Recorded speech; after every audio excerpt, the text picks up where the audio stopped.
Hey everyone, I'm Jaden. And I'm Noah. We are the Super Gamer Bros, and this is the Super Gamer Bros podcast. We're just a couple of brothers who love playing games and love talking about games, so that's what we do.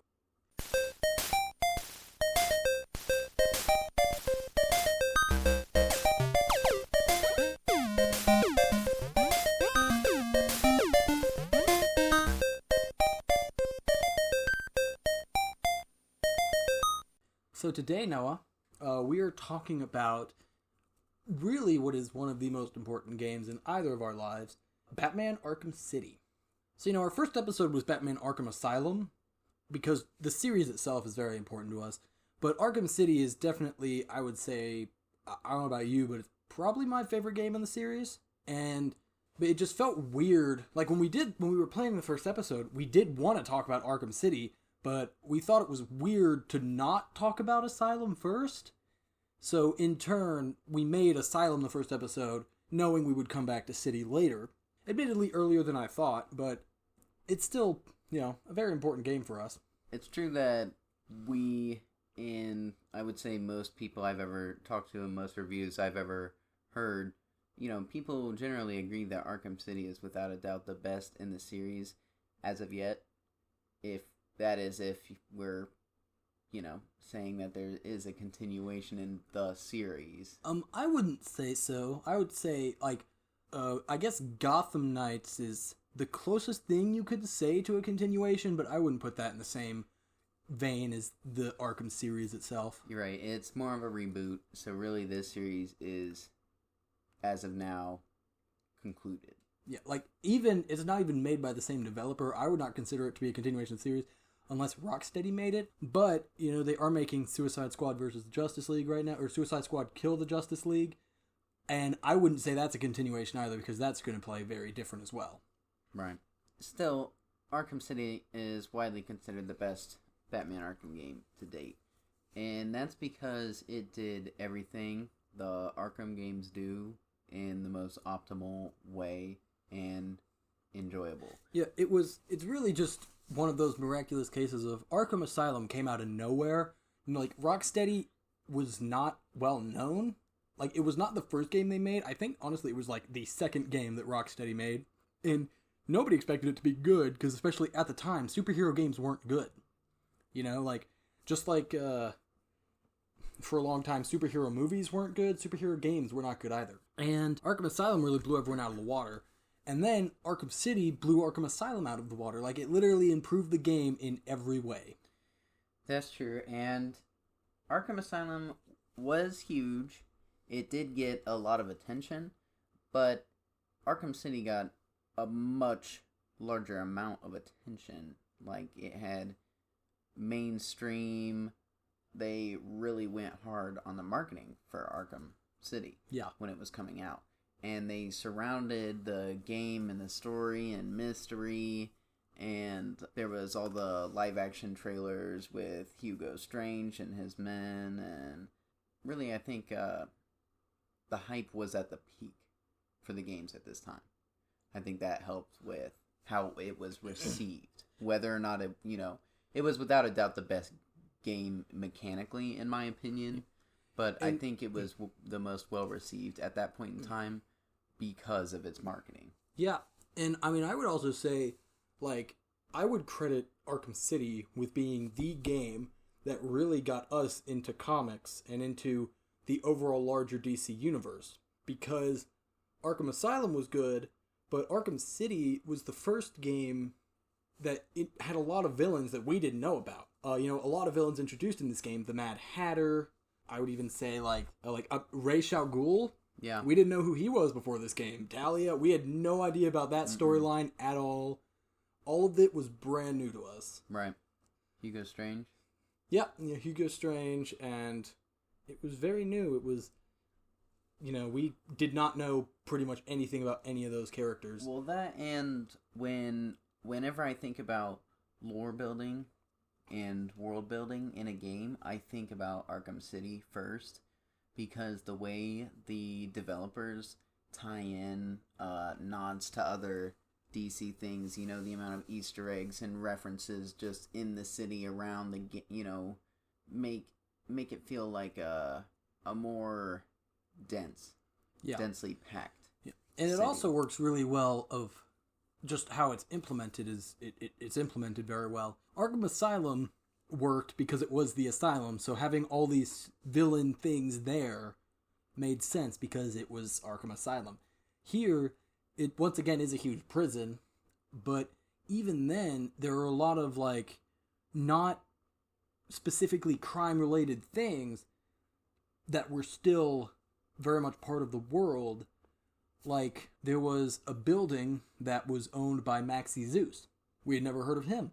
And, like, it's something like, it wasn't like, oh, you found this thing in a prison that belonged to him. It's just like, hey, here's this building owned by this guy. And, you know, it turns out that guy was a villain. And, like, this game is how we learned about, like, the Falcone and Maroni crime families. Oh, that's true. They're not, like, villains, but still a huge part of the Batman world. That's true. The whole series really tells the entire story of Gotham's underworld. You know, yeah. All the villains, all the gangsters fall from power, and the villains rise to power. You know. Mm-hmm. Can I say something about the setting? Yeah. The idea of putting the inmates into a section of Gotham and calling it a prison, I thought it was so, like, punk rock. It's like dystopian future Batman, and I loved it. Yeah. I was like, this is new, this is cool, and it, like, when I was in Arkham City, I felt like that, you know, when you first go in and you're arrested, right? And they just, you know, the whole time the mood, the tone, it's all perfect. Yeah, well, I think that's because, once again, not having any really knowledge of comics and anything like that, this is something that had never been done before.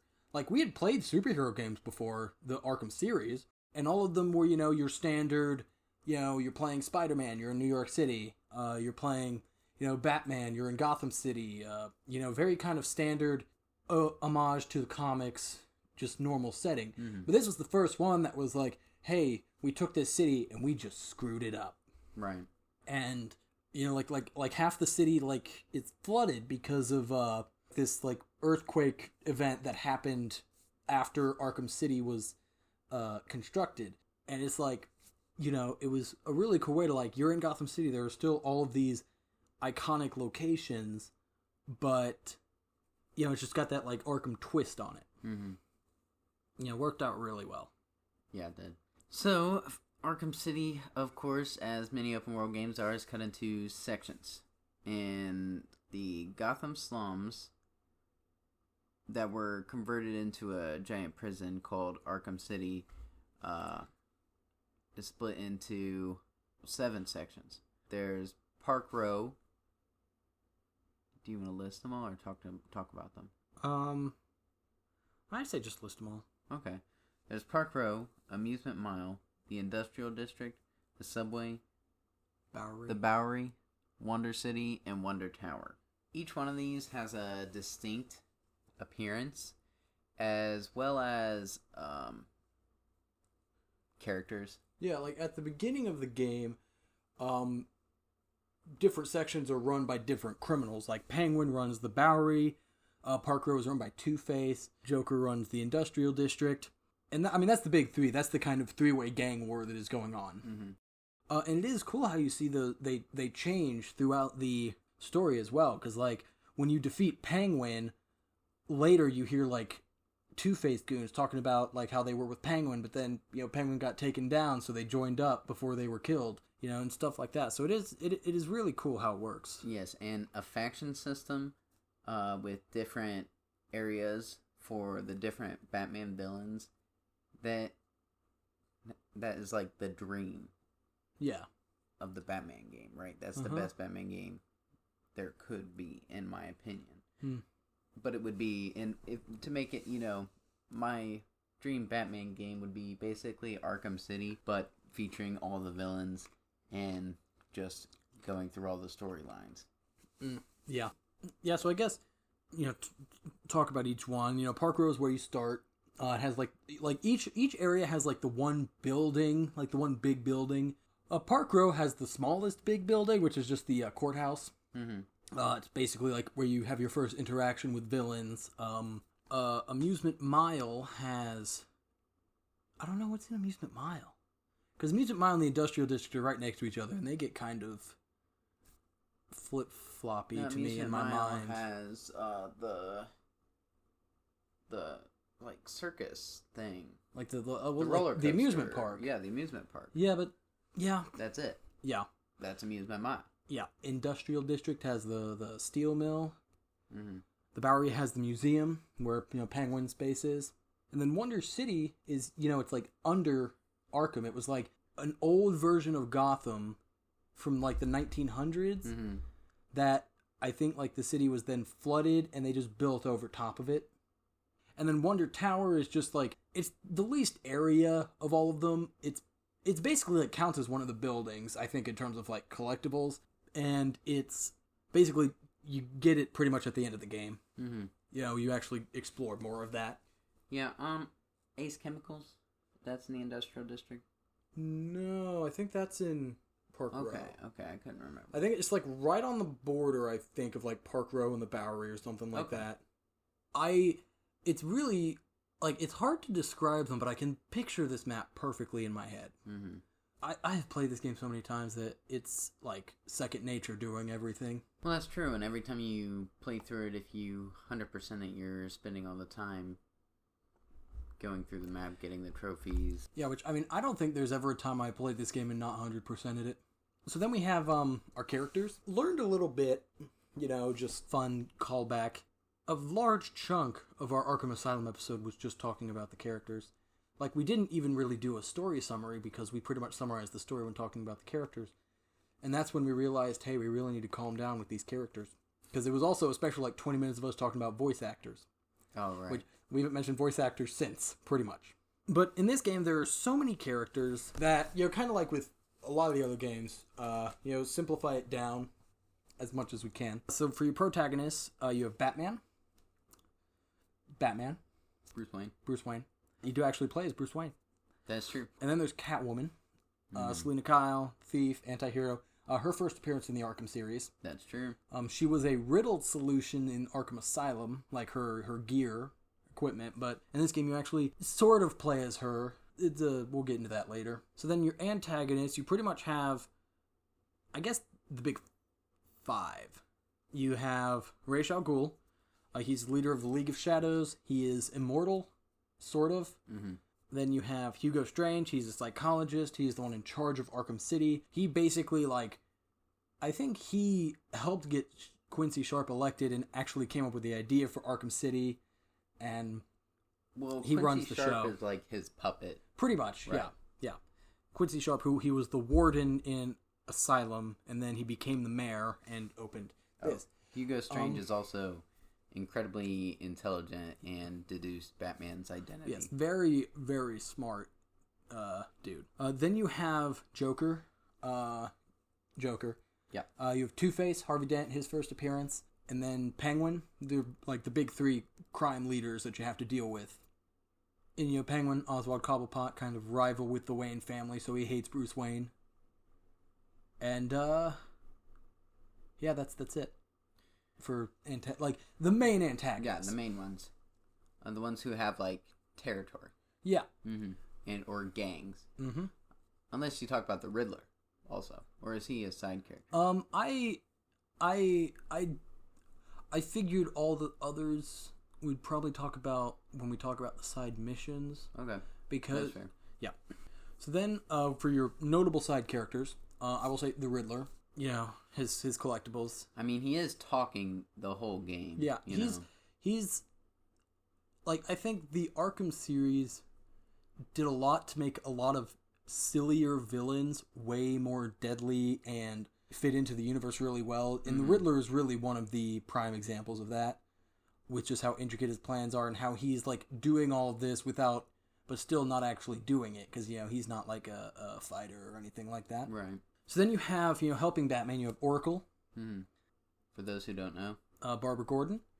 She was Batgirl before being paralyzed by the Joker. Mm-hmm. And she Yeah, it was like the information hub for Batman. Next you have Alfred. Alfred Pennyworth, Bruce Wayne's butler. Also, usually when Batman is out on the field, Oracle and Alfred are both like at base gathering information and stuff. It's kind of how they work. This is actually Alfred's first appearance. Yep. I don't think you see him in the game, but he does talk a lot. There might be like a picture or like a video of pop up on the side of him, maybe. Yeah, I think that is a thing, but like he doesn't. He's not in it. Then you have Robin. Very brief.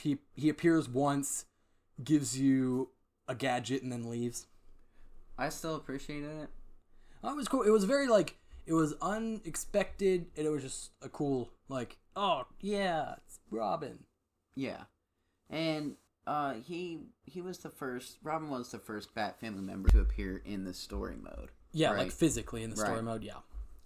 Of course, later as DLC, we get to play as other Bat family members and Robin. We'll talk about it. Yeah, but it was monumental to see Robin in the story for the first time because that opened up the door to bring the others in, and that has led to now a Bat family game. Yeah. And I never thought I'd have a game about the Bat family not featuring Batman. Yeah, it's certainly interesting. Mm-hmm. So anyway, now we can get into the story. I guess two things before summarizing the story. One, I did not include anything relating to side missions because those I felt like could be their own section because there are so many of them, and a lot of them are you find out about naturally going through the story. And then there is the Catwoman parts I did not include here. I included in the DLC section because it is technically DLC, even though I'm pretty sure it is included with every copy. It's free DLC that everyone gets. When I looked it up, that was actually. I don't think it wasn't back then. When it first came out, you had to buy a new copy of the game, because it would come with a download code and stuff. But then eventually, DC basically made it just free DLC. But Warner Brothers. Yeah, Warner Brothers. Which never once have we played this game without playing those story parts. So I honestly, it would be weird to me to play the game and not experience that. I agree. Yeah, it's also a nice change of pace to switch to Catwoman. Yeah, it is, and it's also the only other character who has free roam in the main story. That is correct. And they really implemented her controls very well in giving her the same-ish abilities as Batman, but making it work for her. Right, and it didn't look too awkward, and some of her leaps would be a little bit ridiculous, but other than that, her climbing looked normal, look human realistic. Yeah. Yeah, her animation's been done well on her. Really, really works. Mm-hmm. So now, get into the story. So the story starts out kind of flashing between bright lights with Hugo Strange talking to you, and then a press conference right outside of Arkham City where Bruce Wayne is basically declaring his opposition to the building of the prison. Tiger mercenaries, who are basically the private security force that work for Hugo Strange, then arrest Bruce Wayne, and he's put in Arkham City. Hugo Strange is basically talking to him. He reveals that he knows his secret identity, and basically he also talks about Protocol 10 a bit. So then Bruce gets taken by guards. He manages to actually break one guard's ankle or something, and takes his radio and his radio SIM card, I guess you could say. Yeah. I don't necessarily know what the transmitter part, I don't know. And is then taken into the main area of the prison where a lot of prisoners are really happy to see him because, it's just Bruce Wayne, billionaire, Right. He's then taken to Penguin because Penguin specifically paid a lot of money for him. He manages to break out and knock out Penguin and all of his goons. He climbs a building. He then has Alfred drop in his suit. And, that's when the game begins. Initially, he puts the SIM card into his cryptographic sequencer, which allows him to listen in on Tiger Communications and Hugo Strange. Learns that Two-Face is going to execute Catwoman in the courthouse because she had like broken in and was stealing from him. Batman ends up saving her, and then Joker tries to shoot her, and Batman manages to save her again. And then he tracks the shot to a church where Harley Quinn has a bunch of guards, including Aaron Cash, that poor guy, captured. Batman takes out the guards. Harley leaves, and then he goes up to find the what's it called? Like a sniper was like remote controlled. There are a lot of explosions. He manages to escape, and heads to the Sionis steel mill because that's where Joker is, and he thinks that Joker, probably knows a lot about what's going on because Joker's usually pretty knowledgeable. Sionis, I want to say, is either a crime family or it's Black Mask. Okay. Roman Sionis. Yeah, okay, that's what I thought. Anywho, so at the steel mill, Batman learns that the unstable properties of the Titan formula are mutating in Joker's blood, gradually killing him. Joker captures Batman and performs a blood transfusion on him, basically giving Batman Joker's blood and infecting him with the same fatal disease. Joker also reveals that Gotham hospitals have been poisoned with this infected blood too, which means that the blood could be given out to random citizens, and a lot of people could be given this poison. So then Batman has to find a cure for the Joker, him, and all these citizens. So he goes to Mr. Freeze, who has been developing a cure for his wife. Well, no, right? I think Joker had hired him to develop a cure for this. Joker had taken his wife and was holding her and was making him do a cure. Oh, okay, that makes sense. Okay. So, but while Mr. Freeze was working on that, he was kidnapped by the Penguin. Yes. So then Batman has to track the Penguin to the Cyrus Pinckney National History Institute. Batman defeats his forces, including the imprisoned monster Solomon Grundy, which is actually where we were introduced to the character. Terrifying and really interesting.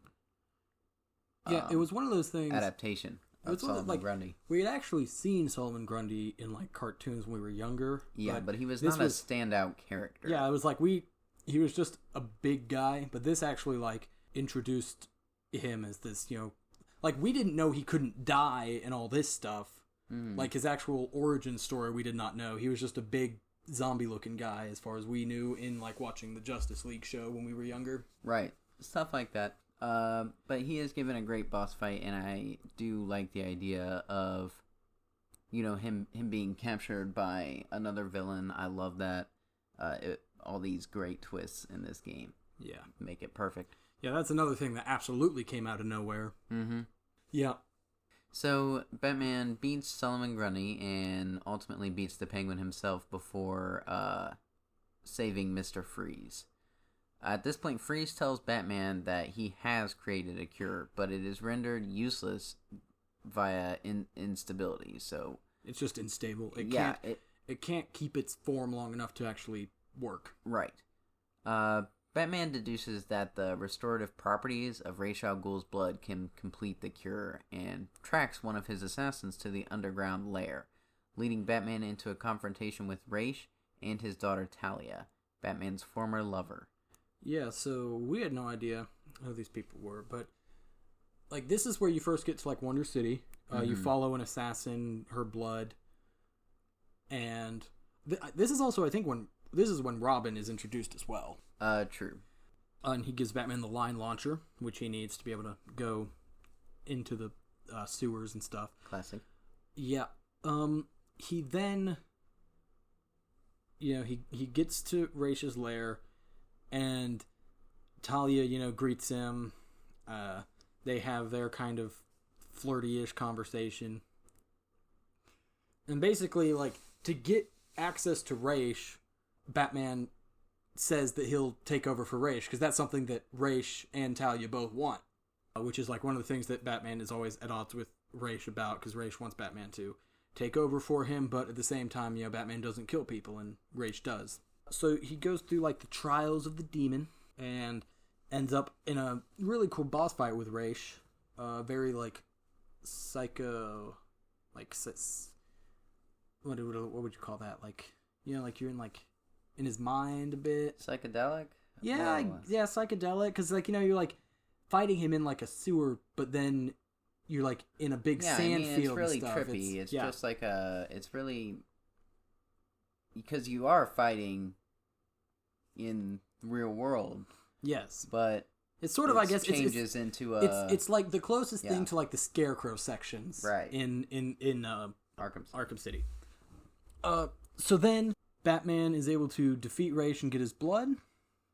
He leaves and goes back to Mr. Freeze. Mr. Freeze makes the cure, but then he locks it in a safe.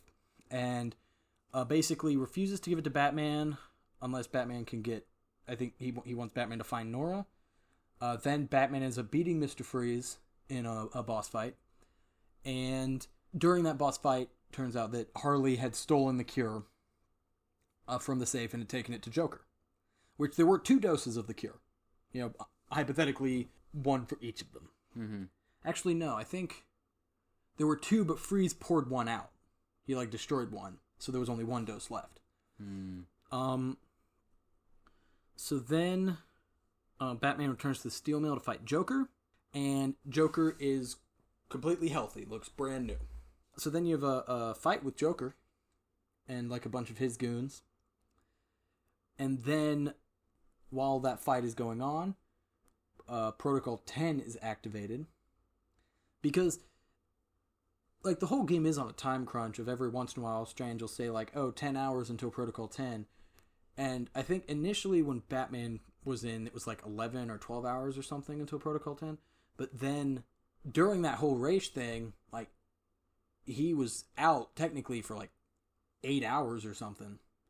Like, he lost a lot of time. Yeah, it's one of those weird time dilation things, you know. So then, while fighting the Joker, Strange activates Protocol 10, which is basically a scheme to wipe out the entire population of Arkham City and destroy all the criminals in Gotham. They begin, you know, they launch missile strikes, and Tiger Soldiers are just shooting inmates. He starts with the steel mill because he knows that's where Batman and Joker are.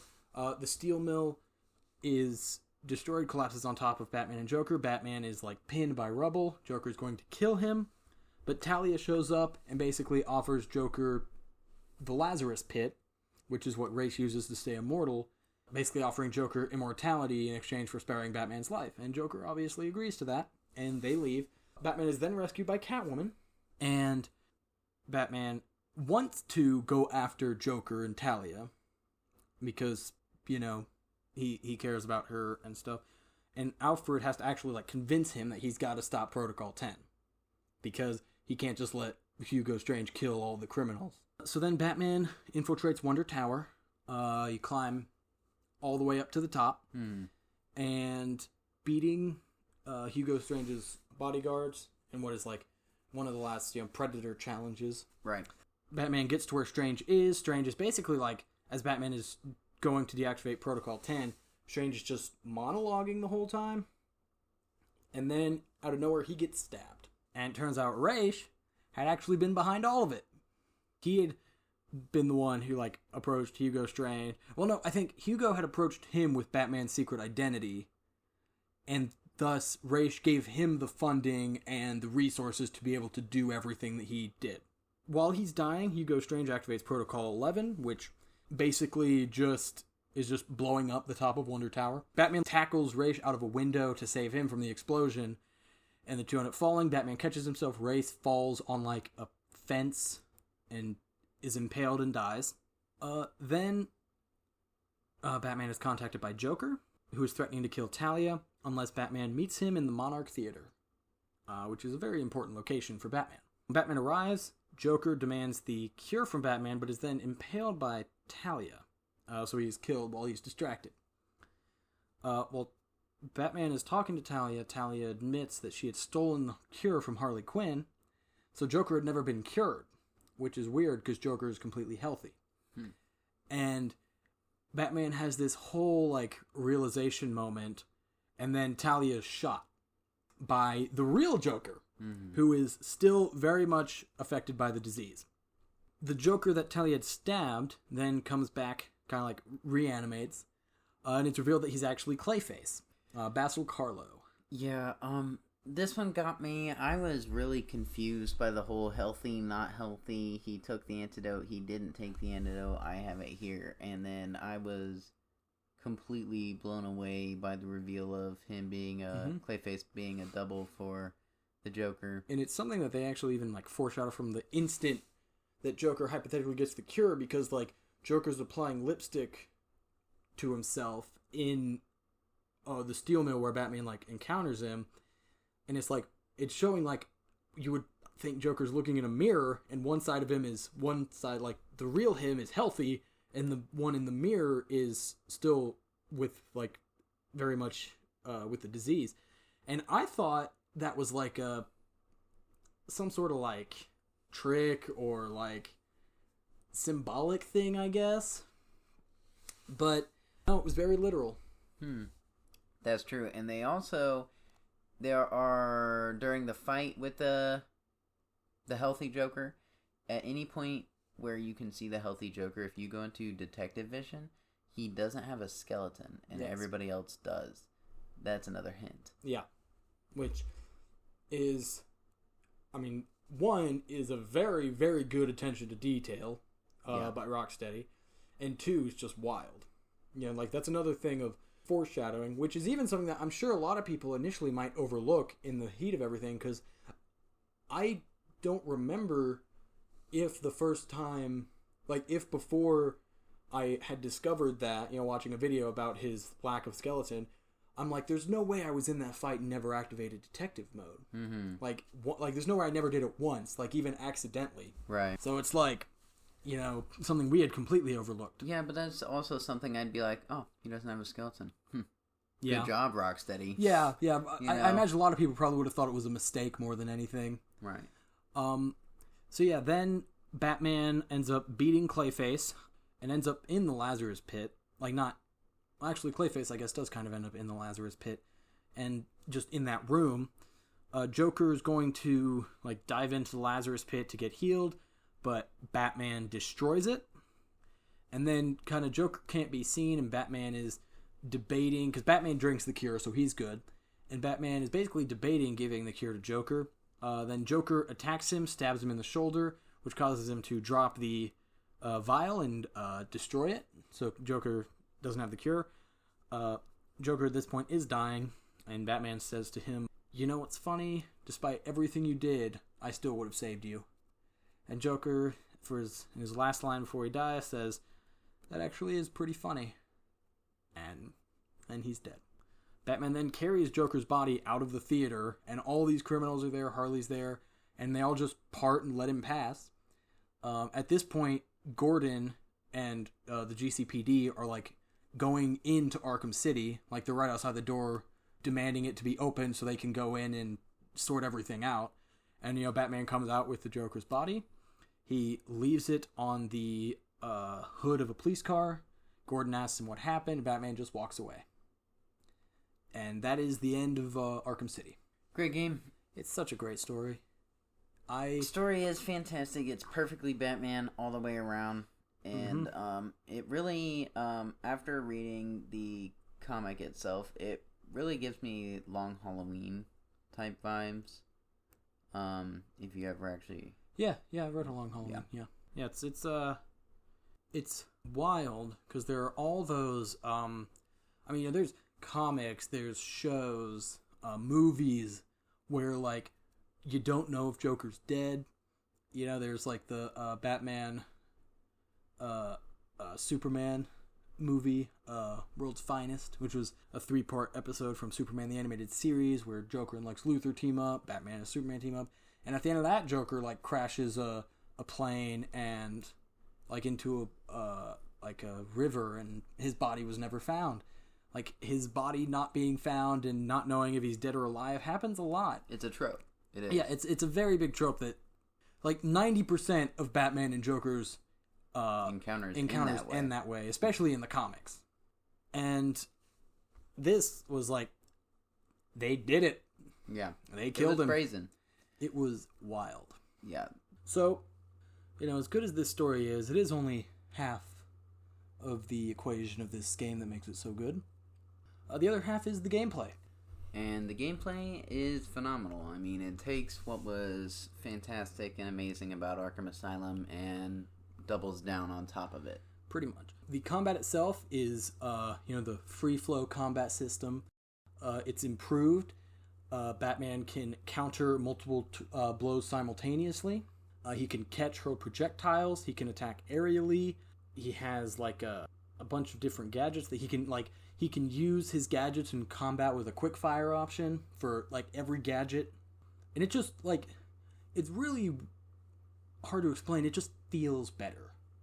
It does. It's more polished. Yeah, the first game feels like very heavy combat sometimes, but this game feels very light, which I feel like is weird to say, but that's the best way I can describe it. Well, in the first game, it's more one note because you're really sticking to the hit, the attack, and the counter buttons. But in Arkham City, the way they made the gadgets more efficient and easier to use in combat, it increases the options you have when you're taking on a group of enemies, and that makes every encounter more enjoyable, especially to an experienced player who can use all the gadgets really well. Yeah. In unison. Yeah. And I mean, I think I can't even think of an exception. All of them work really well. Mm-hmm. In combat. There isn't a single one that I think, oh, this is useless to use in combat. I don't know why you would. You know, they all are useful.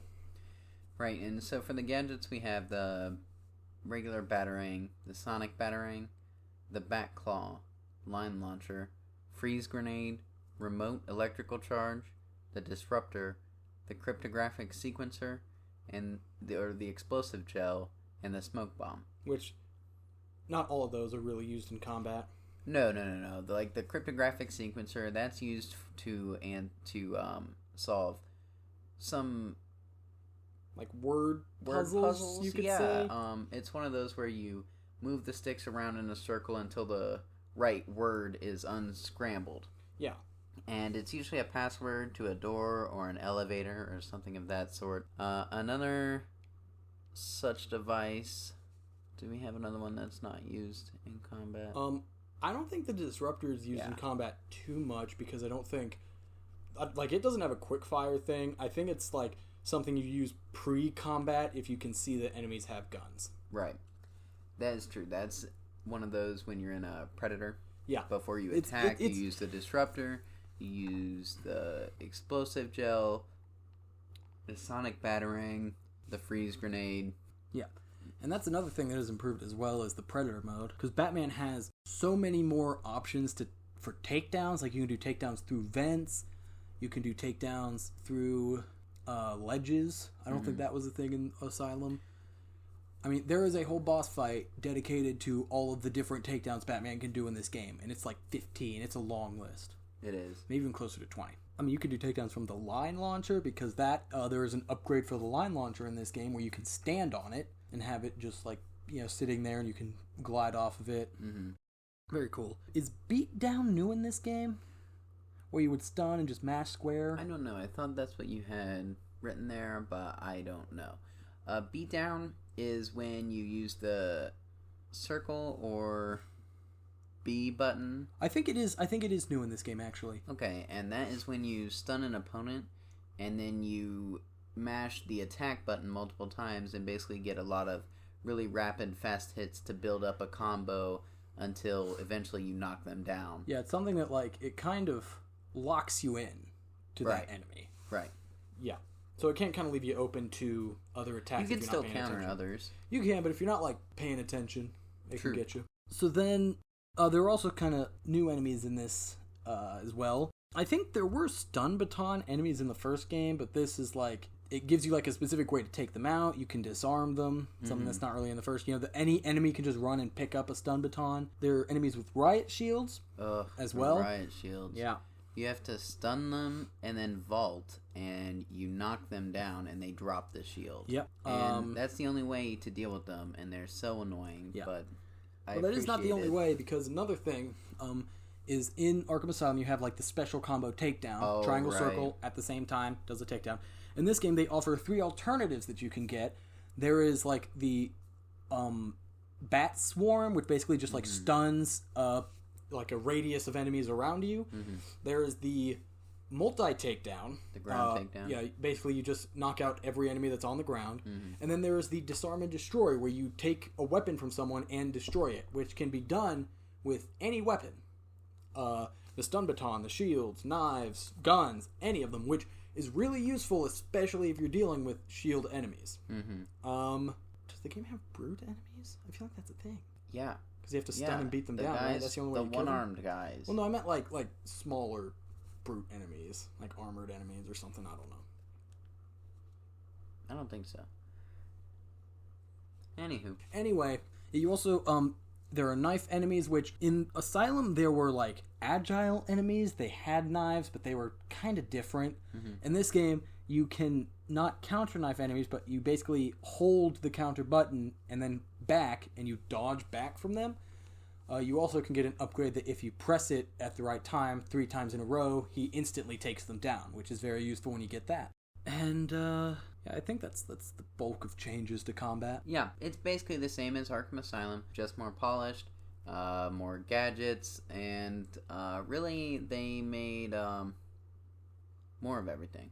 You know, it's a lot of the same type of puzzles and the same type of riddles and whatnot, and they just made more of it, a large map. Yeah, well, I would say the Riddler challenges, they have a lot more variety in those as well. Oh, absolutely. The variety is huge. Which, speaking of the Riddler challenges, your kind of puzzle-solving collectible aspect of this game, it is a side mission where basically Riddler has kidnapped a bunch of medical personnel and gives Batman like this box thing where he has to solve riddles on it. And basically you have to get collectibles, which then, after you get a certain amount of collectibles, including, in this game, there are the trophies, there are riddles, there are destructibles in every area, and there are physical challenges as well, which is a new thing. And there are 400 total. And every 80, you unlock the next part of his mission. So, there are a lot of them. There are an unreasonable amount of them. There are a lot of them, and that is the grind of the game. But it's enjoyable because the puzzles are, the variety is enough, and it's fun getting all of them. Some are easy, some are hard, some you have to look up, and that's okay, you know. But what makes it so great is when you collect them, you get things like concept art and the voice recordings from the characters while they're talking to Hugo Strange. Like in Arkham Asylum, exactly. The tapes, the interview tapes, were collectibles and were part of the Riddler challenges in that one. In this, for each row you complete in an area, you unlock interview tapes for different villains. Right. And the fact that you get a reward in these interesting tapes and these concept arts and going through and getting all these Riddler trophies, that makes it interesting, as well as the fact that they tie a story with the Riddler into it, you know, and there's like he's talking the whole time, there's a lot of character, a lot of writing in it. And every time you have to rescue a hostage is a big puzzle in itself. Exactly. And they're fun. Like, they are very enjoyable. And kind of challenging. Yeah. I think, a funny story we had, when we were first playing through this game, the first time we unlocked a Riddler, like, hostage room, we didn't really understand how it works, because basically it's a brick wall with a question mark painted on it. You have to walk up to it and investigate it, and Batman knocks, realizes that it's false, and just, like, punches through it. I remember the first one we ever found, I don't know if the prompt never appeared, but we spent like an hour just trying to figure out what to do with this brick wall. Yeah. Like, we put explosive gel on it, we were doing all this stuff trying to figure it out, and we thought maybe it was broken or something, and we eventually had to look it up, and it was just like, oh, okay. Just, push a button. Yeah, I don't know. It was weird. It was one of those very annoying moments of game. So then, traversal.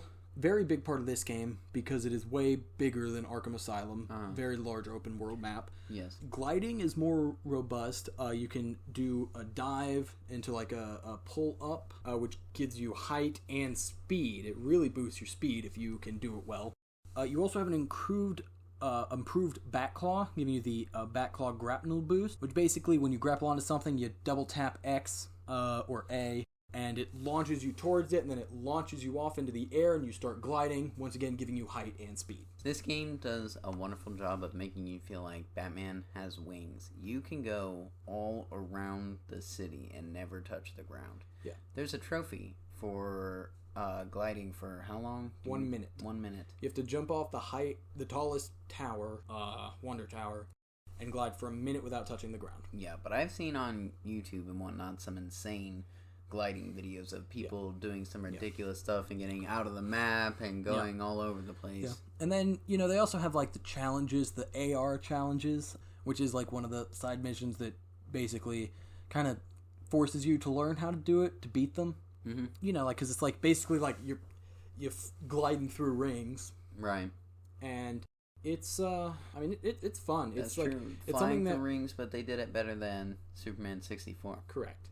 It's one of those things of like, it was really annoying, at least for me playing through this game the first time, this glide stuff, when I couldn't do it. But then when I learned how to do it, it was awesome. Yeah, you're definitely right about that. When you first started and you're having trouble, it's not fun. But it's a skill thing. When you figure it out, it becomes easy because you know how to do it. You just learn how to glide in the game, Mm-hmm. And at that point, you can really fly anywhere. Then we have additional gameplay mechanics. Really, the big one in the Arkham series, Detective Mode. It's a visual mode that highlights elements of interest on screen, like Riddler trophies, enemies. It tells you their heart rates and stuff. Enemies with guns are highlighted in orange. Any clues. They're also like the moments where you use it to like investigate a crime scene. Yeah. Which in this, they do implement that into like side missions as well, make you use it more, which is nice. Yeah, but it wasn't as deep as other games. No, but it's I enjoyed it. It was great. Still good, yeah. Yeah, so then there are like all the side missions. This game has a lot, 16. I can remember when the game first came out, looking at reviews and stuff, one of the only complaints I saw about the game was that there were too many side missions. I didn't feel that personally playing it, but it's 16, it's a lot. So basically, I guess go through a list. You have what is called acts of violence, which there are a lot of political prisoners in Arkham City who, are basically like rich people that were thrown in there for one reason or another. And, all of the criminals, thugs, just beat them up. And you can always hear them crying for help, and you have to help them. I think there are like 20 total throughout the map. Then there's the Riddler's mission, finding all the Riddler trophies. Also, did not mention, in Arkham Asylum, you found maps that would give you sort of clues to where all the Riddler challenges were located, all the stuff. In Arkham City, he actually has informants working for him among all of the gangs that are the ones who like hid the trophies for him and stuff. And you interrogate them, basically in a group of enemies.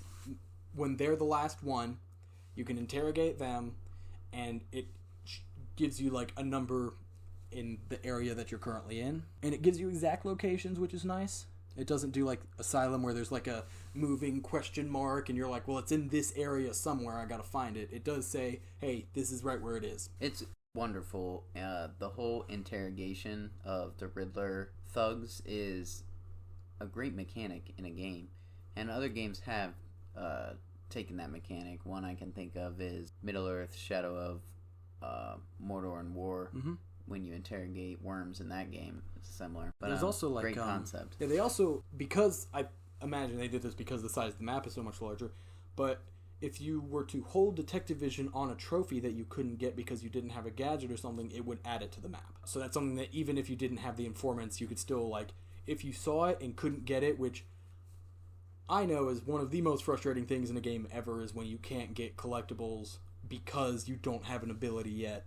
I absolutely hate when games do that. And this was a way of like, well, at least I know where it is so I can come back to it.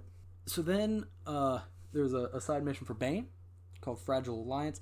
Basically, he has found Titan in Arkham City, and Batman destroys all the Titan for him. Then for Zsasz, one of my favorite side missions in any game of all time. As you're playing through, a phone will ring, and you have to answer it. Just like a random payphone. And you first discover that Zsasz is calling you, and he has a bunch of hostages. If you hear a ringing phone and you don't pick it up, he will kill one of the hostages. Which, like, the way each one starts is you hear a phone, you answer the phone, he's like, hey, there's another phone ringing somewhere, go pick it up. And you have to run and pick it up. One of the things that also does help you get better with fast traversal, because some of those, especially towards the end, time constraints can be really tight. Mm-hmm. And then you're basically tracking him through the phone calls as he is telling you about his origin story, basically. And then you end up finding his base and taking him down. Really good. It was an amazing side mission. And every time, no matter what I would be doing, if I heard a phone ring, I'd go into detective vision immediately and look around, and you see like the sound effects coming off of it, and I'm like, stop whatever I'm doing and immediately go over to the phone. Yeah, it was always like your heart would drop when you hear that phone start ringing. Right, you're like, it's a really good one. Really good side mission. Then you find Nora Freeze for Mr. Freeze. There's a bunch of Freeze's tech that was stolen that you can find. There is identity theft, which is a mission where you're basically hunting this killer who is killing people and taking their faces. And as you're hunting, you're finding evidence, and it is like one guy, like you find like a witness, and he's like, oh, Bruce Wayne killed that guy. You find fingerprints and send them to Oracle, and she's like, they match Bruce Wayne's fingerprints. And Batman really starts doubting himself. But then he finds the base and is introduced to Hush, who we didn't know who Hush was. Right. And basically Dr. Tommy Elliott, an old friend of Wayne, who basically resented Wayne because Wayne's father saved one of his parents from dying, because he had tried to kill his parents to get their fortune when he was still a kid because he was just sadistic. So for his revenge, he made himself look like Bruce Wayne to then, make people think that Bruce Wayne is a criminal. And then he locks him in his room and he leaves with just a teaser for more to come. One of the many teasers in this game. Yeah. Then Deadshot, we were introduced to Deadshot in his mission, where basically you hear a sniper shot and you have to go find a body. You have to investigate, and you find the body, then you track where the bullet came from, then you go to where Deadshot fired and investigate that area and slowly piece together who his next target is, and then you actually do like a little having to hide from him and take him down thing. Mm-hmm. Really cool. Yeah, it was cool. It was okay. It wasn't the best. Yeah. But I do like the detective part and the tracing the path of the bullet. Yeah. And plus all of Deadshot's shots, they always make them super ridiculous and interesting. The pathing. Yeah. As if he, made an insane shot. Right. Ricocheting off 30 different things. Uh-huh. A little wild. Yep. And then there's Mad Hatter. At one point, Batman asks for this tech to be delivered by Alfred. When you go and get the tech after it's dropped, Batman ends up getting drugged pretty much. Then he's in this tea party with Jervis Tetch, Mad Hatter. Mad Hatter puts a mask on him to take over him, and then there's another whole psychedelic fight against a bunch of his brainwashed henchmen, and then Batman takes him down. It's it's one of those it's a one scene side mission, but it's really cool. It stood out. It was awesome. It was interesting, and it was one of those that was organic with the story. Mm-hmm. Yeah. Arkham. All of the Arkhams are really good at that, making their side missions organic with the main story. Mm-hmm. And then the last one, Watcher in the Wings, which introduced us to Azrael. This is one of the more lackluster side missions, in my opinion. Yeah. And characters, for that matter. Yeah, it was something that, it was really cool. It was really mysterious. We didn't know who he was. He was just this guy that was watching Batman. You'd track him. He'd say something. He'd leave.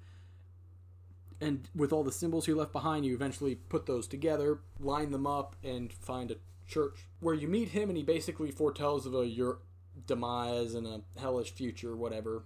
And then that's it. It's another tease. Which I thought it was cool. I thought at the end, it's I wish something more had come out of it. Mm-hmm. In this game specifically. Yeah, it was still, it was fun. Yeah. All the side missions, I like if I wouldn't change anything about any of them. Correct. I'll talk about this one. Okay. I think that Arkham City makes you feel like Batman more than any other game. Just the grittiness, how dark it is, it's the way the villains really toss Batman around. He never has a second to breathe. There's always something chaotic going on, and being right on the edge of losing it, I feel like that's what Batman is all about. You know? Mm-hmm. But also, you know, he has it all under control the whole time. Yeah, it's a lot. I mean, yeah, it's very much like, it's so good at being an action game while also being a mystery / detective game. Right. It mixes it all really well. Like, the only thing is, like, I wish there was more detective stuff in it, but I think it would be hard to do that without either just padding the game's length or, you know, taking away from something else, which I don't really want. Mm-hmm. Yeah. So, yeah. So it's a really, really good game. So now, this is a very important game to myself as a trophy collector. This was the third game that we got a platinum trophy in. Ever? Ever. What were the first two? The first one was the first game we ever got a platinum trophy in, Lego Pirates of the Caribbean. And the second game we ever got a trophy in, Lego Batman 2 DC Superheroes. That's more appropriate. I don't know what you're talking about. I love Lego Pirates of the Caribbean. Not the best. Oh, it's awesome. I love it. It's a great game. It's the only pirate one. So, there are some trophies in this game I think are pretty notable. The first one is Pay Your Respects. A Moment of Remembrance is the description. And basically, you know, I believe it's in Park Row, in the Monarch Theater, which is the theater where Bruce Wayne's parents took him on the night they died. And then you go into Crime Alley, which is the alley where they died, and you find, like, outlines for their bodies and a rose. And as Batman, you can walk up to it, interact, and you basically kneel down, and he's remembering them as Hugo Strange is giving this speech about them and everything. Really cool moment. It's also noteworthy because when we played through this game and got that trophy, we did it like 7 times and didn't get the trophy. Like, kneeling down and listening to the same speech. True. Do you remember why we didn't get it? No. I don't know why this affects anything, but when we were doing it, we were wearing, because we had pre-ordered the game, gotten a bunch of DLC skins, the Batman Beyond skin. And we never got it. Later, I don't remember what made me think to do it. I played the game in just the original in-game costume, and that's when it got it. That's when it popped. Which is so weird to me, because I'd never heard of an alternate skin stopping you from getting a trophy. Right. Yeah, like that a DLC weird. Skin. It's very weird, but that's why we didn't get it. From what I could tell. The speech is good, and I will pay respects to the Waynes every time I come across Crime Alley. Yeah. It's a really, really cool little thing. Then, there is Storyteller. Have 12 murderous dates with Calendar Man. Yeah, this was a really cool thing that they implemented, this Easter egg with the Calendar Man who is up. Yeah, he's locked up in the basement of the courthouse. Really wild. We had never heard of Calendar Man. And I think we knew a bit about him, like just the name, but you know, he was always one of those, like, I think we knew about him because it was like, hey, here's this list of goofy Batman villains that you wouldn't believe exist, but they do, like the Calendar Man, Condiment King, Clock King, you know, those really dumb ones. But in this game, they made him terrifying. You know, he has all of the months, like, abbreviations burned into his head. One of his legs is longer than the other, so he's got this big boot on. Is just constantly sitting, repeating these 2 rhymes about the months and like the days they have and stuff. And then there's like a year's calendar next to him, and on every month there is one date circled, which is a holiday in every month. And every month, if you talk to him on that day, when that day, like you can, you know, change your clock on your system to be that day, he will tell you a story of a crime he did that then Batman like arrested him from every time. And it's always a really creepy story. Like, man, this dude is wild. And then after you talk to him on every day, when you return later, he has escaped. And I think there's like a hanging guard in the cell, or there's a dead guard, I can't remember exactly, but he has escaped and he's not there. Wow. Yeah, and it's just one of those, like, just random things that you would not expect, you know? It was very random, especially because it was an Easter egg, not a side mission, you know, and... Yeah. But it was creepy. And it made the Calendar Man a much more interesting character. Yes. One of my favorite characters in the whole game, and he does nothing. Mm-hmm. So then, last notable trophy, Free Flow Perfection 2.0. You have to perform a perfect combo, including all of Batman's combat moves. You can do this in any play mode, so challenges or story. Mm-hmm. This trophy is very big in our history of playing games. How we did this, there are 13 different moves, which I think when we did it, we had a longer list because there were a bunch of, like, we don't know if this one counts or not. Like, we had a video where the guy did it and listed them all, so we just did what he did. You know, there is strike, there is redirect, there is special combo takedown, ground takedown, stun, special combo bat swarm, aerial attack, multi-ground takedown, evade, beatdown, ultra stun, disarm and destroy, bat claw slam, all of them in one combo. So you were better at the game, I would say. Mm-hmm. At the combat. Yeah, at the combat and at not panicking. So, you know, what we did was two of us sat down. We got in one of the combat challenges, which is the one that, like, the videos we looked up were like, hey, do this one. This is the easiest one to get it in. And you started it, and I had a list with me written down on a little notepad. If you used, I think it's the redirect, as it's called on this list. Basically, it's like you push towards an enemy and press X, and Batman... Did you have to double tap it? Double tap it. Double tap X, and Batman would, like, jump over the guy, like, use his shoulder as, like, a springboard and jump over to the other side of him, and you could do that infinitely without breaking your combo, just over and over. So, pretty much what we did, you know, you started it, I had this list, and you just went through this scenario as I would tell you what moves that you still had left. I would check them off as you went down. Right. And, you know, eventually it was like we were trying to figure out, like, as I'm looking, like, oh, which one have you not done yet? You're just jumping over these guys over and over again so you don't lose the combo. And we did it. We, redirecting, making the combo pretty much infinite, just simplified it. Yeah. Yeah, it made it a lot easier than, I mean, hypothetically easier than Arkham Asylum, because Arkham Asylum has a lot less moves. Oh, it doesn't say it in here, but I think on this list I looked up, it's not on here, but we also did all the quickfire gadgets. That's the moves I'm thinking of that aren't on this list. So all, like, 6, 7 quickfire gadgets, the Batarang, the explosive gel, the smoke bomb, the freeze grenade, the... like, all of those as well. So yeah, it was very tense, like 20 minutes of us doing it. I think it took at least like 3 tries, maybe. Which I think is like maybe why, like, that last try I was having trouble finding them, because it's like I would check them off as we go, and then when we messed up, I would just start check marking next to the first check mark, so it would be kind of weird.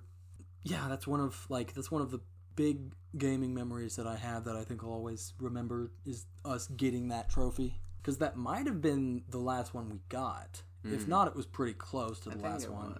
But it was, yeah, incredible, because we're just so good. We have the references and the Easter eggs.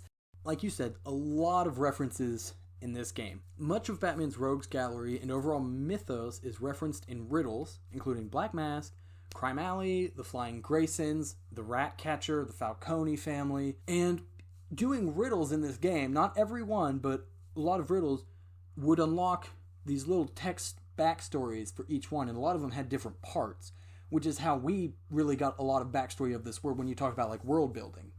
You know, because, like, you found out about, like, why the Joker and Penguin were having a gang war. You found out what happened between the Falcone and Maroni families, right, and all these different things through these, you know, documents that you would unlock doing riddles, which were really cool. You know, it's like you said, it's like those bonus things that, other than, you know, the side mission gave you for getting the collectibles. Like, there's nothing I hate more than a game with collectibles for no reason. Because, you know, why?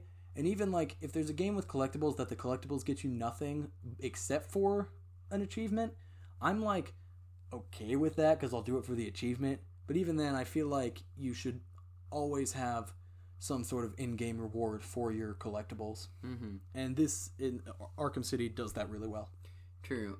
This game also has good old-fashioned Easter eggs. Mm-hmm. The developer is hiding a lot of stuff, and they did this in Arkham Asylum as well. It's no secret. But in Arkham City, there are hidden radio messages. First of all, we can talk about those. Those are interesting. I think you have to be in a certain places, and listen to certain... I don't think you have to be in certain places. You just have to listen... stations. Just certain frequencies. Yeah, certain frequencies, and then they list off... Is it numbers or letters? They list off numbers, and you have to figure out what the... It's one of those, each number equals a letter, but it's not like A equals 1. There are, I think, 3 that I can remember being, and all of them have a different solution. They're unreasonably complex, and other people figured them out. You know, I'm not going to worry about all that. All of them, I think, are hints at Arkham Knight. I think they're all messages from Scarecrow, pretty much. I think they're stuff he's saying. And speaking of Scarecrow, speaking of Scarecrow, there is a boat in Gotham Bay, and when you go to this boat, you can use your cryptographic sequencer in a certain spot, and when you unlock the code, it will open up a hatch, and basically you find a little lair and evidence that Scarecrow was there and that he's plotting, and there's bugs and nasty crap everywhere. There's cockroaches. There's one guy who is insane in a chair from Scarecrow experimenting on him with toxin. There's a list of stuff he's purchased and had shipped to him, and it's wild. And that's something that, obviously after we found it, we actually went there ourselves and did it. And it's the game forces you in first person. There is nothing there is only this kind of ominous noise in the background. There's no music, anything like that playing. It's a huge tonal shift from being in there to being out of there. And that's something else that, like I said, every time I replay the game, I go do it. Just because it's so cool. Mm-hmm. And then last, you have the Calendar Man Easter egg. So not with his holidays. Basically, Arkham, Rocksteady created a fake YouTube account called JG Jour, Jour. Mm. That's probably not how it's pronounced. But basically, it's Calendar Man's name, Julian Gregory Day, jour being the French word for day. Mm. And the profile picture was a picture of a calendar day. And basically, it was Calendar Man hinting at this conversation. And if you set your system clock to December 13th, 2004, Calendar Man has a secret message for you, where he talks about his early work and Batman's early work, and how he's oh, it's strange you came to talk to me on this day of all days. He talks about his early stuff and how he's perfected his craft, and Batman's early work, and how Batman is improving himself. And he says, I was there at your beginning and I'll be there at your end. Which, December 13th, 2004 is the day Rocksteady Studios was officially founded. So that's why that day is important. Right. Yeah, I knew that was the date for them. Mm-hmm. But it's one of those, it's another tease. Yeah, I knew what Calendar Man said that, and it does turn out that way, kind of. It is honestly one of the most disappointing payoffs. They're all disappointing. Tease. Every tease in this game is very disappointing in Arkham Knight, which to me is one of the things that holds that one back. But This one, most of all, I was super excited for, and how cool of a character he was, to then just basically not be existent in the game. When he escaped Arkham City, I thought, oh man, one of the side missions in Arkham Knight is going to be Calendar Man. It's going to be so cool. Right. And it's nothing. It's very cool tease. Yeah, so my favorite moment is probably going to be fighting Mr. Freeze. Using all the different counters and learning how to do that the first time, and every time you hit him. It was just a really interesting boss fight. Yeah, my favorite moment... Favorite moment would probably... Oh, yeah, I guess that would be my favorite boss fight. Yeah, my favorite moment would be... my favorite moments would be the Catwoman. I was thinking, I think the introduction is really good. One of the best introductions to a game I've played. The introduction is good. I would also say, I think really I really like going through the museum or the History Institute. That's really cool.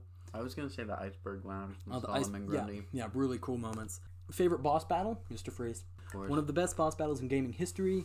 The whole thing is you basically have all of your Predator style and combat takedowns, moves that you can do against him, and all of them only work once because he learns from it. So you do it once, you can't do it again. Mm-hmm. From stuff like stealth takedown from behind, he activates these like jets on his back that blow you away if you try to sneak up behind him. If you use like the remote electrical charge to like activate this generator that pulls him in, he then destroys the generator. If you use the line launcher, he hears it, and the first time he doesn't know what it is. The second time, if you try to use it again, he recognizes the sound. Like, insane how this guy works. It's good. Absolutely insane. It was a great boss fight. It is one of the best boss fights ever. And like I said, there's like 20 different moves you can use. And it is really cool how it works because if you like pause the game during this boss fight, or it might be another button press, but it shows you all the different takedowns you can do and all the ones you've already done. Like it like has them like crossed off if you've already done them. That's cool. Which is a great way to make this boss fight not super annoying. Especially because on harder difficulties, he has more health, so you have to do more things. Yeah, that's that. What you didn't like about it? My only complaint is too many Riddler trophies. Yeah. Yeah, that's it. Yeah, I'd say... Yeah, I'd say, like, I really do like the Riddler trophies. They're some of my favorite collectibles. A little bit too many. It's just... Yeah, I think, like... Just a bit. Especially because all of them have puzzles. If it was, like, half of them were puzzles and half of them were, like... You just find it, then yeah, but very rarely do you just find them in this game. Yeah, that's what, like, Arkham Asylum had a decent amount, but those all were just find them. I don't think there were any puzzles at all. Mm-hmm. So, you know, it's whatever. Replayability? I would definitely say this game is replayable. Mm-hmm. We've played through it more than a few times, each of us. And, I mean, I still today played through all the Arkham games. At different points, I'll be like, oh man, I haven't played Arkham Asylum in forever. I want to play it again. Yeah. Yeah, I think, like, this game was the first game we played with New Game Plus. Mm-hmm. And it is the only game I've ever played New Game Plus that I didn't hate playing through New Game Plus. Yeah, I will actually agree with that. I do not enjoy New Game Plus in most games, but I do in the Arkham games. Yeah, like, I think in terms of fully playing through it, it is...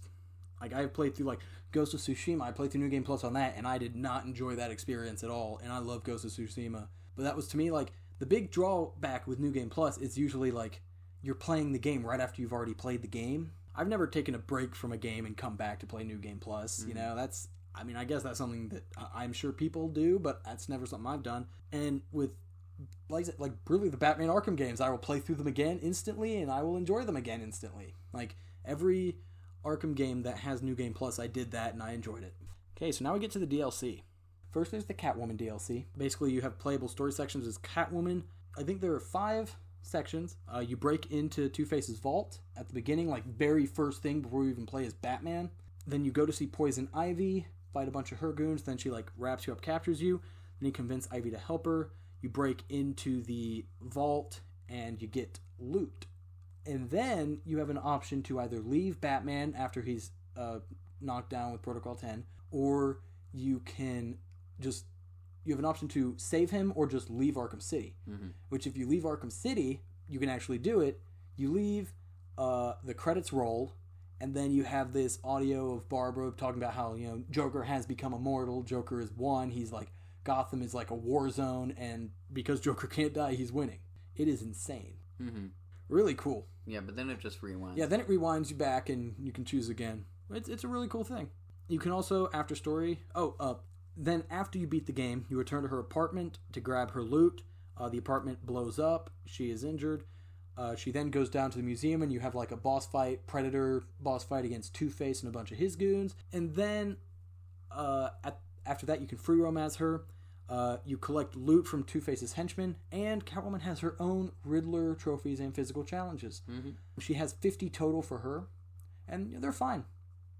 Yeah. Yeah. They're fun. Yeah.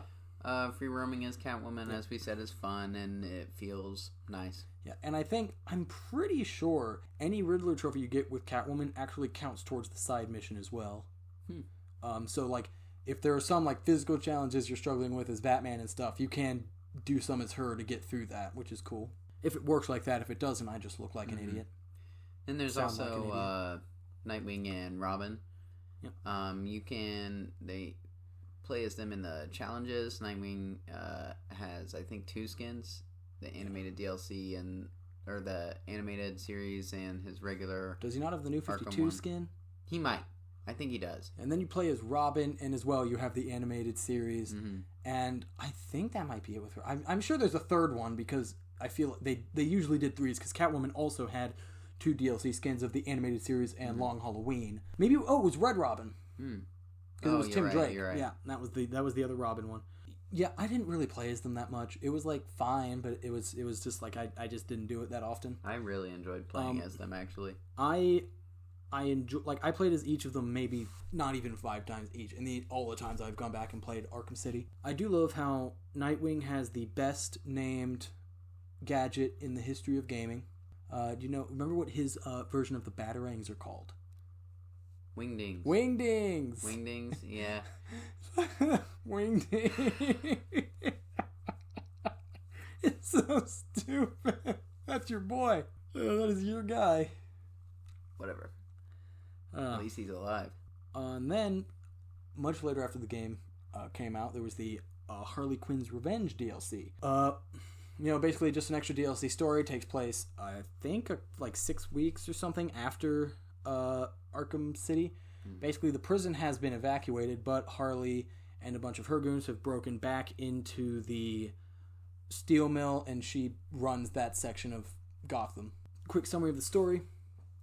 Kind of split in 2 sections. So you play as Robin, which was... So I guess I did play as Robin in this a lot.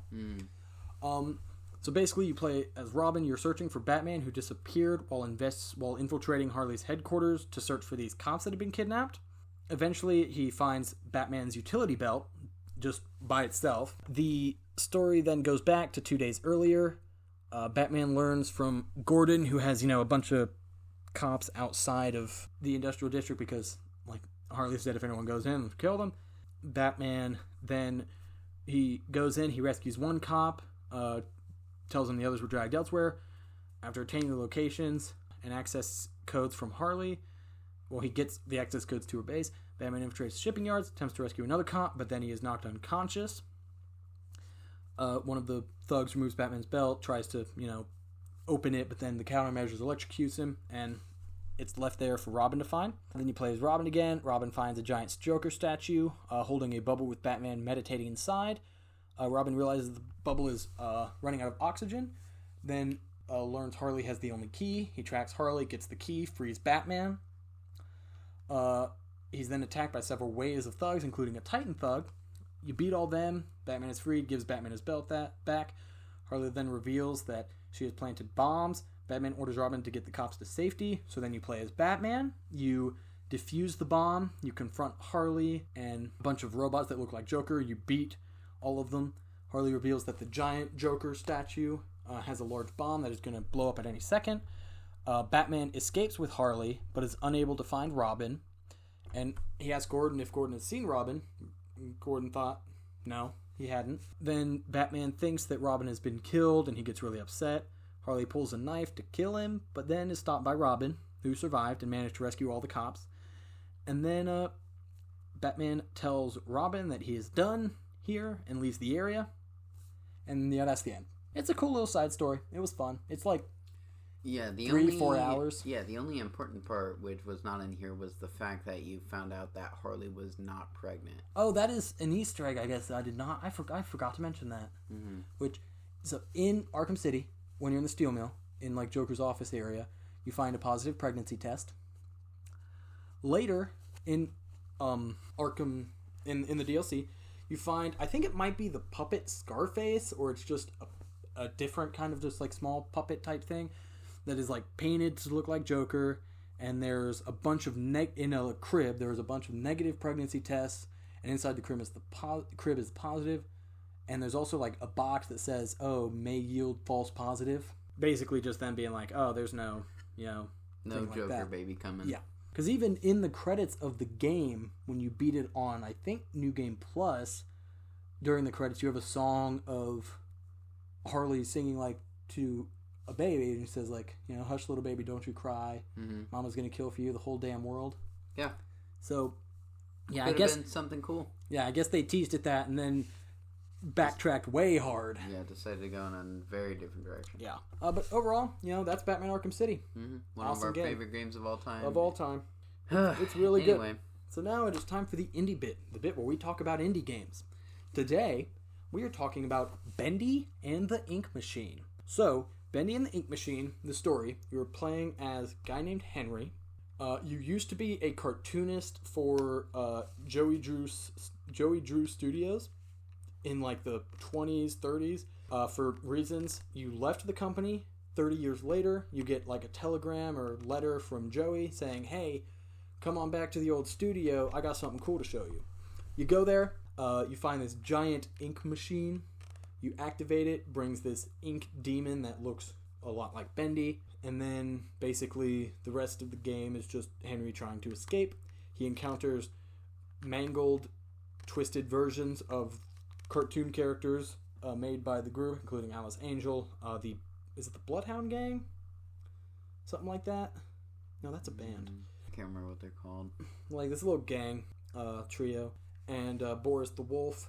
And at the end, we'll talk about the end in a bit.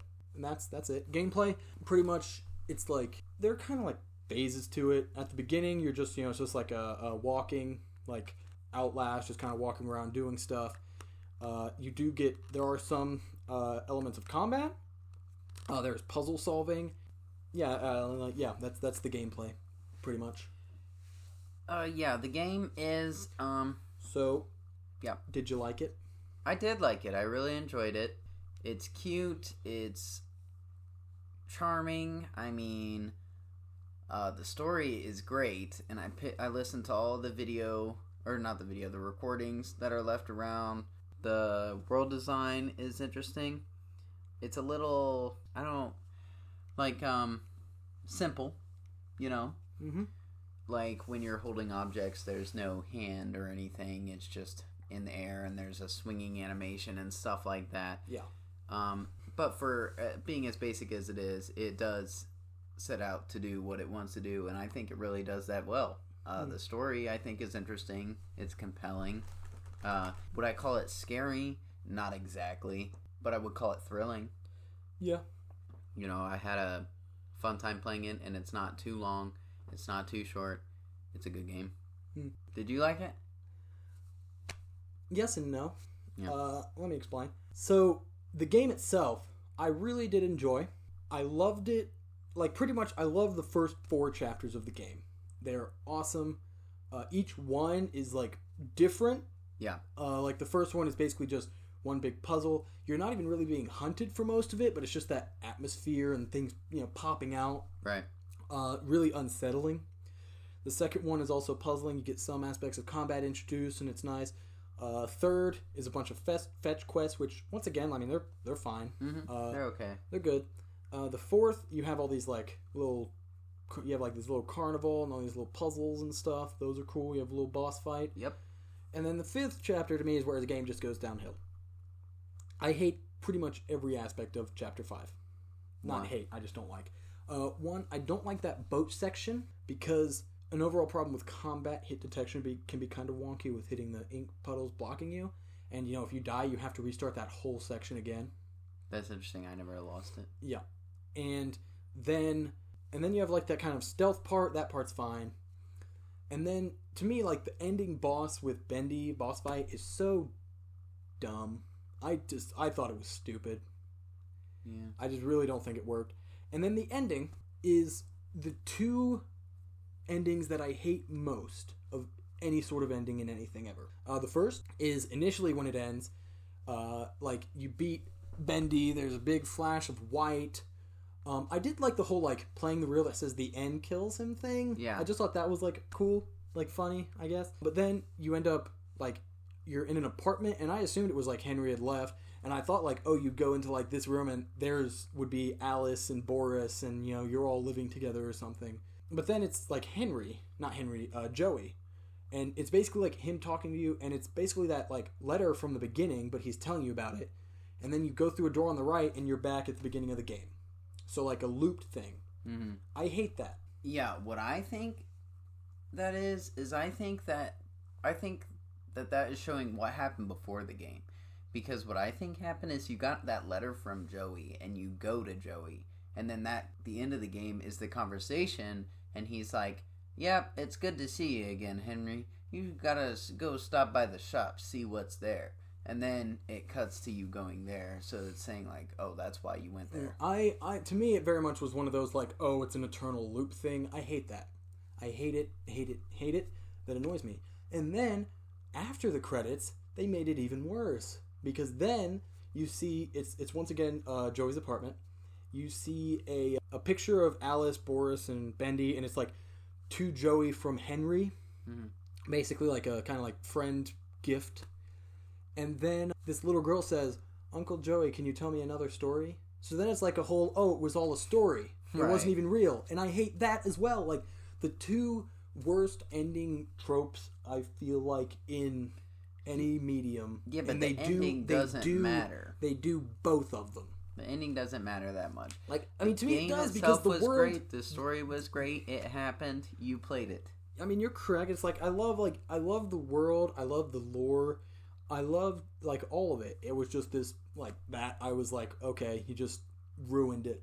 Because I think if they hadn't have done either of those things, then it's like you could have potentially had this world where you have like ink characters that exist in the world, and I felt like that could be built off of. But then it's either no, it's just a repeating like purgatory type thing, or oh no, it's all fake, nothing happened anyway. You know, ruins that aspect of it for me. Right. As well, I got the platinum in this game, and it was one of, if not the worst experience I have getting a platinum in any game I've gotten a platinum in. It was very annoying for two reasons. One, collectibles. You had to get every can of bacon soup. You know, that's a collectible. And you had to get, it said you had to get all of the audio logs, but that was kind of weird. So, for the bacon soup, first off, there are a lot. There is nothing that tracks them, like on any of the menus. And because of the way saving in the game works, you can't go chapter by chapter, so you have to do it all in one playthrough of the story. So, I did that, going through, and after every chapter, I would quit the game, back up my save, and then continue if I was, like, when I was sure I had all of the bacon soups and all the audio logs. I didn't do that after chapter 4, which is just important. So then I played through chapter 5, got to the last bacon soup, and didn't get it. And I was like, oh, crap, I missed one, so I'd have to play through the whole story again, because I don't know which one I missed. Then I went, and actually, like, so in chapter 3, if you remember, like, towards the beginning, there's a point where you can choose Bendy's way or Alice's way. You remember that?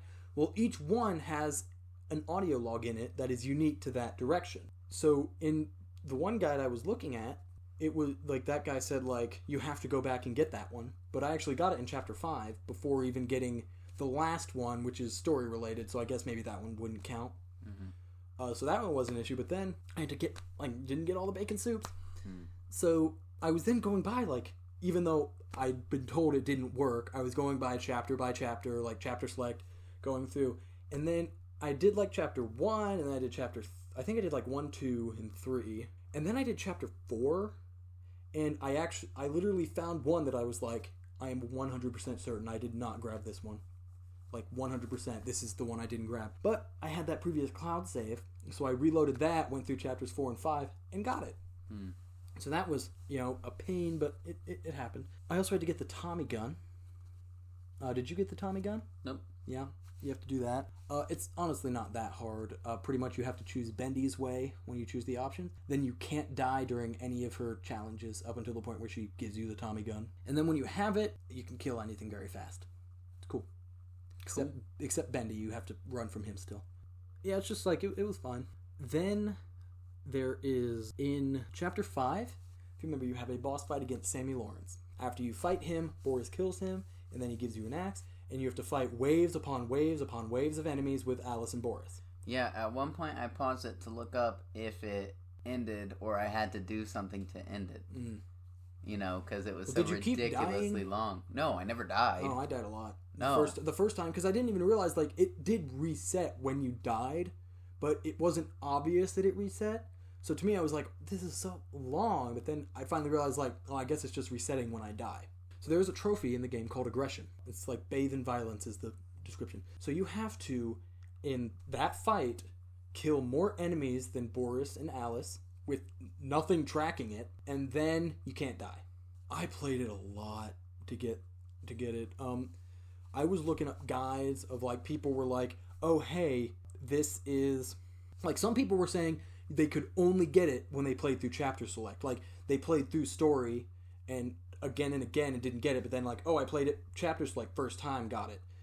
There were people saying like, oh, I was trying chapter select, but then I had to play through story. I tried chapter select for a bit, but I kept dying, and it sucked with chapter select because in chapter select there's no checkpoints. It doesn't save at all, so I'd have to restart and do that same stupid boat section again and again. So then I went through the story, and in the story, since you do have checkpoints, you can get a checkpoint basically right when you arrive at that little town before the Sammy Lawrence fight. And at that point, I did it probably like 10 times before I got it. And even like, it was the weirdest thing of some of the guides said like, hey, when I did it, I counted this many kills. I counted 45, I counted 50, whatever. And to me, I was like, 50 is the magic number because that's the highest that I've seen someone that said they got it. And I counted myself, I counted like 44 or 45 before and didn't get it. I got 48, 49 and did not get it. On the time I did get it, I had 43 that I had counted. I don't know. Yeah, it's RNG. It is RNG. super buggy. Also, it makes you, when you have to be good at the combat, you realize how bad the combat is because there is no block, there is no dodge. So if you get hit, you just kind of have to run in circles until your health regens, which takes a while. And hit detection is so wonky. Like the axe for the searchers, which are just the blobs, it's one hit kill with the axe. But if you're standing too close, it doesn't one hit kill them. If you're standing too far, it doesn't one hit kill them. Sometimes I would be standing the perfect distance, and it's like I'd hit them as they're like aggroed towards one of my companions, and it wouldn't kill them. But then they aggro towards me when I hit them again, and then they die. Sometimes I hit them when they're aggroed to the others, and it would kill them. Like, no consistency there. It really was like, I really enjoyed playing through the game, but it is a game that if anyone were to ask my recommendation, I would say, yeah, play it. It's a fun game. Don't try to get all the achievements. Because it was awful. Mm-hmm. But I got it, so, I'm happy. Mm-hmm. Yeah. I don't know if there's anything else you have to say about Bendy. I've wanted to rant about that for a while. But, like I said, just playing through the game the first time, it is really fun. The art is really good. The story was like, I was definitely surprised by things. It was cool. I enjoyed it. It was cool. As of now, I don't know what the next indie bit is going to be. We could do like Transistor. Whatever. We'll just do something. I don't know. All right. I guess the next one is a surprise. So yeah, that's it. Wrap it up. I guess it's a surprise. Cool. Before we wrap up, just a little celebration moment for us. Our podcast officially reached 100 downloads. Yay. Yep, we've made it. We're rich now. Yeah. Yeah, after 200 downloads, I'll finally be able to get my Ferrari. That's right. Well, I'm just waiting on Sony to send us PS5s. Yeah, they're getting on it, I'm sure. Yeah. I'll get our agent to talk to them. That's right. I want a PS5 and I want Miles Morales, and then that's it. I'm happy. Yeah. Just, thanks to anyone that downloaded this podcast and listened to it, because download doesn't mean listen, I guess. They could be different. I guess so. So, thanks to everyone who actually listened and didn't hate us. And if you hated us, thanks for giving us a chance. Nice. Well, no, it's kind of weird to think about, like, just us sitting talking about video games 100 different times. Someone was like, yeah, sure. Right. And, I attribute that to the painting. And the games. People like the games, Yeah. And the painting is cool. Yeah. I think that was art. But, it's still cool. Like, there are, I'm sure, a lot of people that talk about these same games. Especially because we usually pick popular ones. I think, like, Teenage Mutant Ninja Turtles is probably the only exception. But even then, it's Teenage Mutant Ninja Turtles, so it's popular because it's that. Mm-hmm. But, it's cool. So, yeah, don't forget new episodes every other Monday. Rate and subscribe. Tell us if you like our show, or tell us if you don't, and tell us why. Tell your friends and enemies about the podcast. Follow our Twitter at Superb Gamer Bros. That is SUPERB Gamer Bros for updates on episodes. And we'll see you guys next game. Bye.